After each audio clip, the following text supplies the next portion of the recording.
The cabin sat at the edge of the forest, where the air always smelled of wet pine and something faintly metallic like blood that had forgotten how to dry. Clara had never wanted to come back to this place, not after the way her father vanished all those years ago, but her mother had insisted. "It's time he met the family," Evelyn had said, her voice smooth and persuasive as silk pulled tight. And so Clara came, bringing with her the man she planned to marry, unaware that by crossing that threshold, she was stepping into her mother's quiet, calculated trap. Daniel was charmed from the moment he saw Evelyn. Most men were. There was something ageless about her, a beauty that seemed preserved by grief, or perhaps by something far older and more unholy. Clara told herself it was just admiration, that her mother was simply lonely and thrilled by company after years of solitude. But that night, as the three of them sat by the fire, Evelyn's eyes lingered on Daniel a second too long, and her smile curved in a way that made Clara's stomach twist. The woods around the cabin whispered after midnight, their rustling like voices calling from another time. Daniel couldn't sleep, neither could Evelyn. More than once, Clara woke to the sound of footsteps creaking across the floorboards, then silence, followed by the faint slam of the back door. Each time, she told herself it was the wind. But deep down, something inside her, some instinct inherited from generations of women who'd survived Evelyn's kind, told her that the forest was awake, and that her mother was leading Daniel straight into its mouth. When morning came, Evelyn hummed the lullaby Clara hadn't heard since her father's last night alive, a haunting melody that once filled her childhood with warmth, but now bled with something sinister. Daniel smiled when he heard it. Clara froze. That was the moment she realized the song wasn't for her anymore. It was for him. And her mother had already begun to take what was hers. The story begins with Clara, a young woman in her mid-20s, returning to her childhood home, a secluded wooden cabin hidden deep within the forests of rural Maine. The journey itself feels heavier than the miles she travels, for Clara carries with her not just excitement but a quiet unease that she cannot name. After years of living in the city, building a life far away from her haunting past, she never thought she would come back. But her mother, Evelyn, had insisted that she bring her fiancé, Daniel, to visit before the wedding. There was a strange urgency in Evelyn's voice when she wrote, a sweetness that sounded almost rehearsed, and though Clara tried to dismiss it as motherly concern, something about the letter didn't sit right with her. As they drive through the winding backroads, Daniel admires the dense woods and the mist curling over the treetops, calling it peaceful, while Clara remains quiet, watching the trees grow thicker, the air colder. She remembers the stories whispered in her youth about strange lights between the trees, about her father's mysterious disappearance one stormy night, and about how her mother stopped speaking of him altogether afterward. The cabin finally appears, almost swallowed by the forest, its wooden beams darkened by age and rain. Smoke curls lazily from the chimney, and Evelyn stands at the porch, waiting, poised, elegant, and untouched by time. Daniel steps out first, smiling, eager to make a good impression. Evelyn's eyes widen when she sees him, a flicker of recognition passing over her face that Clara almost misses. When they embrace, Evelyn's hands linger on Daniel's shoulders, her voice soft and trembling as she says his name. Clara feels the moment stretch, uncomfortable yet fleeting, and quickly brushes it off as nothing. Evelyn welcomes them inside, the air thick with the scent of lavender and something faintly musky, like soil after rain. Inside, everything is exactly as Clara remembers, the old photographs on the mantel, the family piano covered in dust, and the faint hum of the forest pressing against the windows. Evelyn seems thrilled to have them there, but her gaze drifts too often toward Daniel, studying him with a kind of fascination that feels almost maternal, almost possessive. As night falls and they sit down to dinner, Clara tries to ignore the growing unease in her chest, convincing herself she's imagining things. But even as laughter fills the cabin, something invisible shifts in the air, an undercurrent of something old and unspoken awakening between them. Evelyn's smile holds secrets, Daniel's laughter carries echoes, and Clara, though unaware of it, has just stepped into the first act of a story that will unravel everything she thought she knew about love, loyalty, and family. From the first night, Daniel couldn't shake the strange pull he felt toward Evelyn. It wasn't love, not in the usual sense, it was something deeper, older, and unsettling, as if he had known her long before he met Clara. Evelyn carried herself with an elegance that seemed out of place in the worn-down cabin, Her voice was low, deliberate, and soothing, the kind of voice that lingered in the air long after she spoke. During dinner, every time Daniel looked up, he found her eyes already on him, calm, unblinking, and knowing. Clara laughed and talked about their plans for the wedding, but Evelyn barely glanced at her daughter, keeping her focus instead on Daniel, asking about his childhood, his dreams, the date of his birth. There was something in the way she repeated his answers softly to herself, like she was confirming a memory rather than learning something new. Later that evening, when Clara went upstairs to unpack, Daniel stayed behind to help Evelyn clear the dishes. The silence between them felt charged, the crackle of the fire reflecting in her eyes. She told him he looked familiar, that there was something about him she couldn't quite place. Her hand brushed his when she took a plate from him, and for a fleeting second, he felt a jolt, not of attraction, but of recognition, like touching something that once belonged to him. Evelyn smiled faintly and said, "You have kind eyes. They remind me of someone I used to love." Daniel laughed awkwardly, not knowing what to say, and quickly excused himself, but the words stayed with him through the night. When he went to bed beside Clara, he couldn't sleep.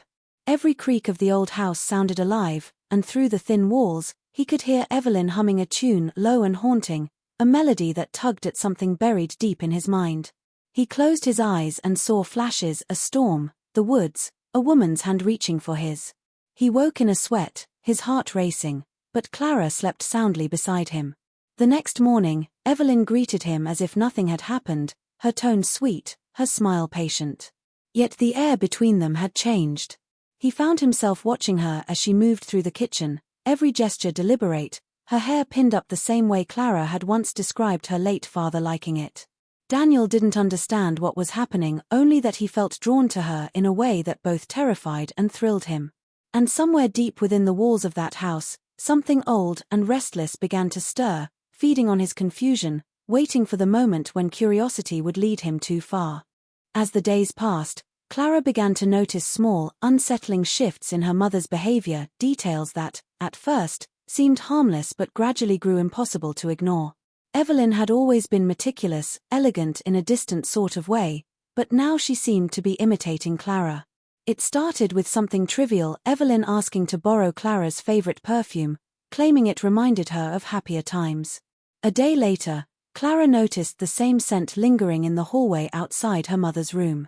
Then came the meals. Evelyn began cooking dishes that Daniel loved, the same ones Clara had once proudly told her about in letters. Each dinner felt less like a family gathering and more like a silent competition. Evelyn would watch Daniel's every reaction as he tasted her food, smiling whenever his expression softened with approval, her eyes glinting with quiet triumph. Clara tried to laugh it off at first, teasing her mother about finally learning new recipes, but the humor faded quickly. The mimicry deepened. Evelyn started dressing differently, softer colors, younger styles, even wearing her hair in loose curls the way Clara often did. When Daniel complimented the change one evening, Clara noticed the way Evelyn's lips curved just a little too smugly. That night, Clara dreamt of mirrors, reflections that didn't match her movements, her own face shifting into her mother's as laughter echoed through the dark. During the following days, Evelyn's voice began to echo Clara's as well. When Daniel spoke to her, she would repeat his words in the same gentle tone Clara used, a perfect imitation that felt rehearsed. There were moments when Clara would walk into a room and hear her mother laughing softly with Daniel, the exact cadence of her own laugh, the same light touch of sarcasm she used when teasing him. Once, Clara caught Evelyn humming a song Daniel had taught her, a song that belonged to their shared memories, not her mother's. The sound froze her in place. Evelyn turned, smiled, and asked if she was feeling unwell, as though nothing strange had happened. Each night, the air in the cabin grew heavier. Clara began to feel like an intruder in her own life, as if her mother were slowly taking her place, not just in Daniel's eyes, but in the very fabric of the house. The walls seemed to hum with tension, the forest outside whispering warnings she could no longer ignore. Every smile from Evelyn felt sharper, every glance at Daniel more possessive. What had once felt like home now felt like a stage, and Clara couldn't shake the feeling that her mother was rehearsing for a role that didn't belong to her, one that Clara was in danger of losing forever. Late one night, as the wind rattled the shutters and the forest groaned outside, Clara woke to a sound that chilled her more than the cold ever could, a voice humming softly through the darkness. The tune was faint at first, drifting down the hallway like a ghostly echo. She lay still, listening, her mind reaching for recognition, and then it struck her. It was the same lullaby her mother used to sing when she was a child, the same haunting melody her father had adored.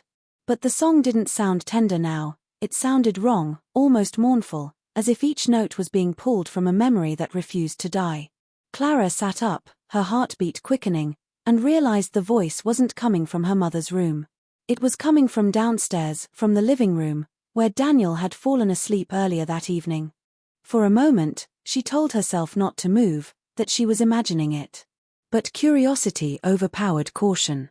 She slipped quietly from the bed and crept down the narrow staircase, her bare feet brushing against the cold wood. The old house sighed around her, the floorboards groaning like they resented her presence. As she reached the bottom, the melody grew clearer, and then she saw them, Evelyn sitting on the edge of the couch, her hand gently stroking Daniel's hair as he slept, humming that lullaby in a low, almost hypnotic tone. Clara froze in the doorway, her breath caught in her throat. The scene felt intimate in a way that made her stomach twist. Daniel stirred but didn't wake, his face calm, peaceful, as though soothed by her mother's touch.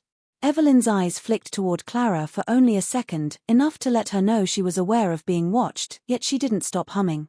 There was no guilt in her expression, only a strange satisfaction, like someone reclaiming something they believed was theirs. Clara stepped back slowly, her pulse pounding in her ears, retreating up the stairs without a word. Back in her room, she shut the door softly and sat against it, trembling. She tried to rationalize it, to convince herself that her mother was only being kind, that she was just caring for Daniel like any mother would.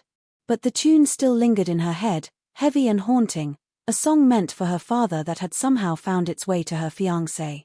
The melody that once made her feel safe as a child now filled her with dread. It was no longer a lullaby, it was a reminder that something old and deeply unsettling was unfolding beneath the surface, something that blurred the lines between love, obsession, and something even darker. As the days stretched into uneasy silence, Daniel began to change in ways Clara couldn't understand. The warmth that once radiated from him was replaced by a distant stillness, as if part of him had drifted elsewhere and left only a hollow version behind. He stopped laughing the way he used to, his eyes clouded with something unspoken. When Clara reached for his hand, he would pull away absent-mindedly, his thoughts lost far beyond her reach. He spoke less, slept more, and when he did speak, there was a strange rhythm to his words, slow, thoughtful, almost as though he was repeating someone else's sentences. Clara tried to convince herself it was just the stress of travel or the isolation of the woods, but deep down she knew something in him had shifted. Evelyn, on the other hand, seemed to grow more alive with each passing day. She glided through the house with a strange serenity, humming that same lullaby under her breath. Daniel would often glance at her when she passed, as though drawn by an invisible thread. One evening, when Clara suggested they leave early and return to the city, Daniel's face tightened. He said Evelyn needed them a little longer, that the house didn't feel complete without them there. The way he said us made Clara's stomach twist. That night, she awoke to the sound of the back door creaking open. When she turned to find Daniel's side of the bed empty, the air inside the room seemed to stop moving. She slipped out of bed, her heart pounding, and followed him through the hallway. The moonlight spilled through the windows, casting long, trembling shadows across the floor. When she reached the porch, she saw him walking toward the woods, slow, purposeful, as if following a call only he could hear. The night was thick with fog, the trees swaying like figures whispering secrets to each other. Clara whispered his name, but he didn't turn. He disappeared into the woods without hesitation, swallowed by the darkness. Fear pushed her to the edge of the path, but something in her mother's voice from earlier that day stopped her cold. Evelyn had told her never to wander into the forest after midnight, her tone not fearful but possessive, as if she were protecting something hidden there. Clara waited for what felt like hours until Daniel returned, his clothes damp with dew, his expression unreadable. When she asked where he had gone, he only said, "Just needed some air." Yet his eyes, glassy and distant, betrayed him. Clara lay awake beside him the rest of the night, listening to the forest outside, certain that whatever was calling him from those trees was slowly taking him away, and that her mother was somehow the one leading him there. The next morning, when the fog still hung low over the trees, Clara went outside to clear her head. The air was heavy with moisture, and the scent of pine clung to her skin. She wandered toward the edge of the property, drawn by an unease she couldn't name. The forest loomed in silence, and for a moment she thought she saw movement between the trees, but when she blinked, it was gone. As she turned back toward the cabin, something caught her eye near the old willow that stood a few yards from the porch, 2 wine glasses placed carefully on the ground beside the roots. The grass around them was flattened as though someone had sat there recently. The wine inside had dried into dark stains, but the glasses themselves were clean, too neatly arranged to be accidental. Clara knelt beside them, her heart hammering. It wasn't the first time she had seen the willow treated like something sacred.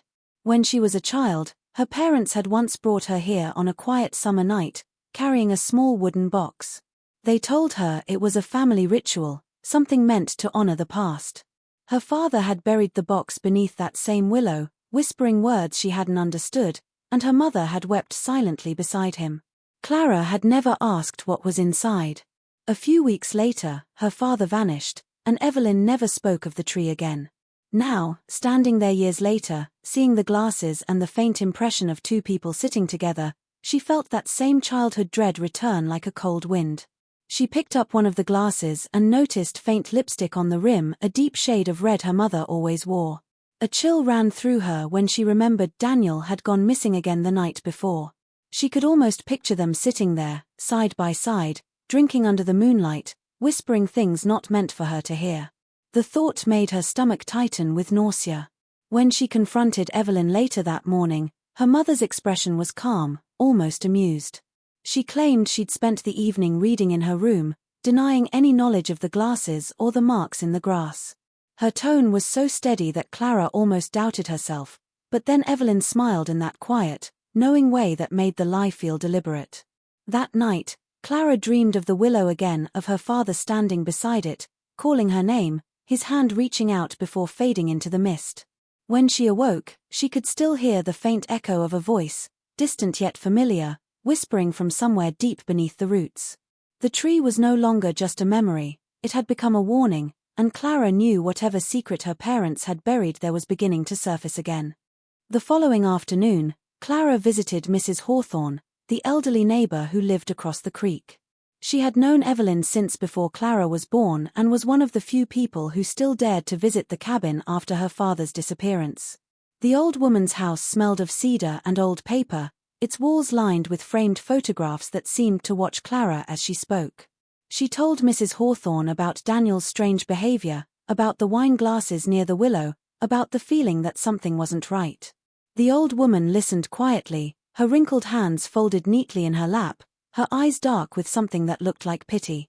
When Clara finished, there was a long silence before Mrs. Hawthorne finally said, "You were too young to remember what happened the night your father went missing. Your mother changed after that, not in the way grief changes people, but in a way that frightens them." Clara frowned, unsure what to say, but Mrs. Hawthorne continued. She spoke of how Evelyn had been different even before the disappearance, how she used to wander the woods at night, whispering as though speaking to someone unseen. Her husband, Clara's father, had grown worried, even terrified. Some said he tried to leave, that he wanted to take Clara away, but he never made it out of the forest. When the search party found nothing but his coat near the willow, Evelyn told everyone he must have fallen into the river and drowned. Yet Mrs. Hawthorne swore that same night, long after the search ended, she saw a figure standing beneath the willow, a man, tall and still, with eyes that glowed faintly in the dark. Evelyn was there too, kneeling beside him, singing that same lullaby Clara now heard echoing through the house at night. The old woman's voice trembled when she spoke the last part. "Your mother wasn't mourning him," she whispered. "She was calling him back." Clara felt the blood drain from her face, her hands cold and trembling. She tried to dismiss the story as superstition, a tale born of grief and gossip, but deep down she knew there was truth in it. The pattern was repeating itself, the sleepless nights, the humming, the strange connection between Evelyn and Daniel. Before leaving, Mrs. Hawthorne took Clara's hand and squeezed it tightly. "Don't let the forest take another one," she said. And don't let her bring him back again. As Clara walked home, the woods seemed to close in around her. The branches swayed without wind, and the air felt thick with whispers. Every shadow looked like it might move, every sound like a heartbeat just beneath the earth. She couldn't shake the feeling that the forest was listening and that her mother had already begun whatever she started all those years ago. That night, Clara's unease grew unbearable.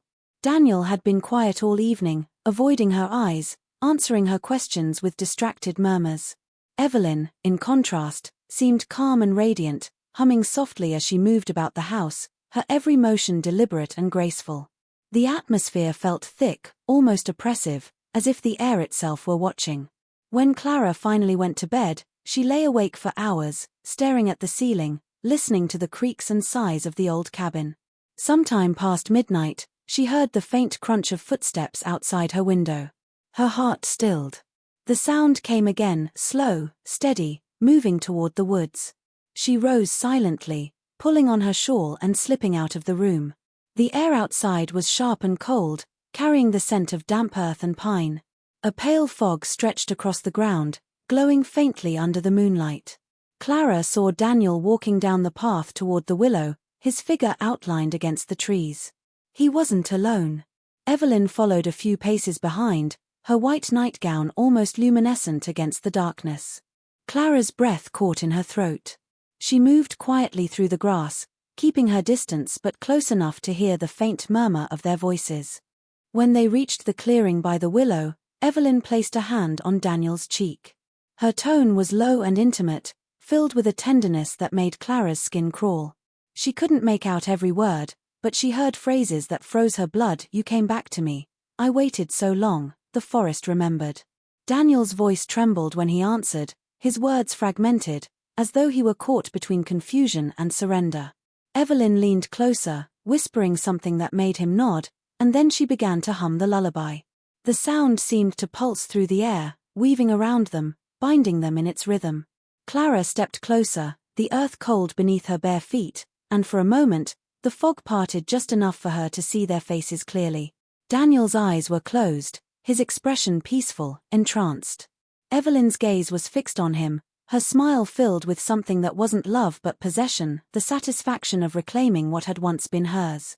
The wind shifted, carrying the melody toward Clara, and with it came a faint whisper that wasn't her mother's voice at all.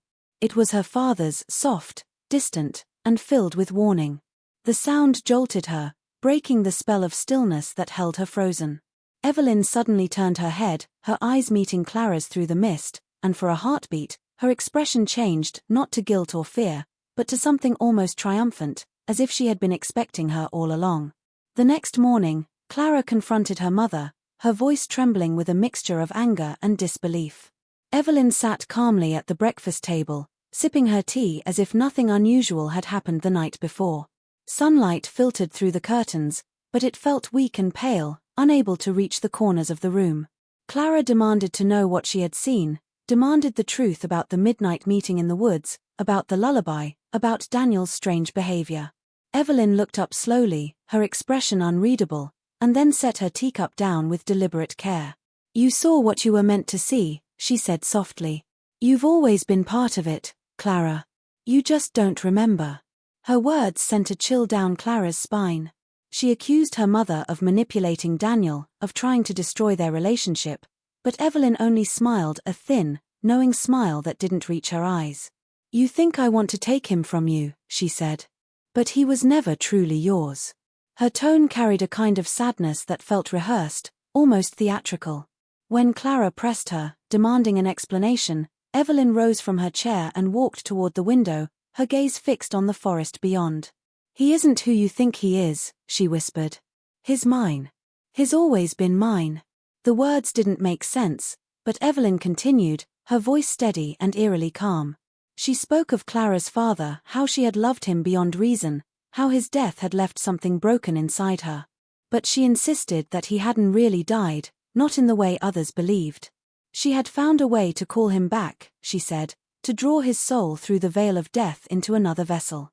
Her voice trembled slightly with reverence as she turned to face her daughter. "Daniel," she said, "is the echo of what I lost. He came back to me, just as I asked. Clara stared at her, unable to breathe, convinced that her mother had gone mad. But then Evelyn stepped closer, her eyes gleaming with something dark and certain. She told Clara that Daniel's dreams, his familiarity, even his sudden changes, were signs, proof that her husband's spirit had returned, bound to the one man her daughter had brought home. Evelyn reached out and touched Clara's cheek gently, her voice soft as she said, "You brought him back to me, my darling. You've always been the key." Clara pulled away, trembling, her mind spinning between disbelief and horror. Everything suddenly made sense, the connection between Daniel and the house, the strange familiarity in his eyes, the way he looked at Evelyn. It wasn't attraction. It was recognition. Somewhere deep within him, her father was stirring, and Evelyn was determined to claim him once more. Clara could no longer deny what she had seen or what her mother had confessed. The cabin, the woods, even Daniel himself had become part of something ancient and twisted, something that blurred the line between love and possession. She spent the next day in silence, pretending to go about her routines while watching her mother's every move. Evelyn acted as though nothing had changed, humming softly while preparing tea, her calmness more terrifying than anger. Daniel, however, seemed caught between two worlds, his eyes distant, his gestures uncertain, as if he were fighting against a force that lived inside him. When Clara tried to talk to him, he spoke in fragments, calling her by her mother's name more than once, his tone filled with confusion and fear. That night, the house felt alive. Every sound echoed louder than before, every shadow seemed to move. Clara couldn't sleep, her mind raced with her mother's words, the idea that Daniel wasn't her fiancé but the reincarnation of her father, drawn back by Evelyn's will. She could still hear the lullaby in her head, that haunting melody that now carried the weight of something unholy. Around midnight, she heard voices again, faint but unmistakable, drifting from the woods. This time she didn't hesitate. She wrapped herself in her coat and followed the sound through the fog. The air outside was thick, the ground slick with dew. The moonlight filtered weakly through the trees, casting long, shifting shadows. As she neared the willow, she saw them, Evelyn and Daniel, standing close together in the clearing. Evelyn's hands were on his face, her voice low and coaxing, speaking words that Clara didn't recognize. Daniel's eyes were closed, his lips moving as if answering a prayer. The ground beneath the willow pulsed faintly, the soil seeming to breathe. Clara's fear turned to fury. She ran forward, shouting her mother's name, demanding that she stop. Evelyn turned, her expression serene, almost radiant, as though she were in the presence of something divine. "He's coming back to me," she said, her voice trembling with ecstasy. "He's almost whole again." Daniel's body convulsed, his breath ragged. For a moment, his face flickered between confusion and recognition, his voice breaking as he whispered Clara's name. Evelyn reached for him, but Clara threw herself between them, screaming for him to wake up, to remember who he was. The air seemed to crack with energy, the wind surging violently around them. The forest roared as if alive, the willow groaning under its weight. Clara felt her mother's hand grasp her arm, cold and desperate, but she pulled free. In that moment, she realized she wasn't just fighting for Daniel, she was fighting to break the curse that had consumed her family for generations, a curse that bound love to the grave and turned devotion into something monstrous.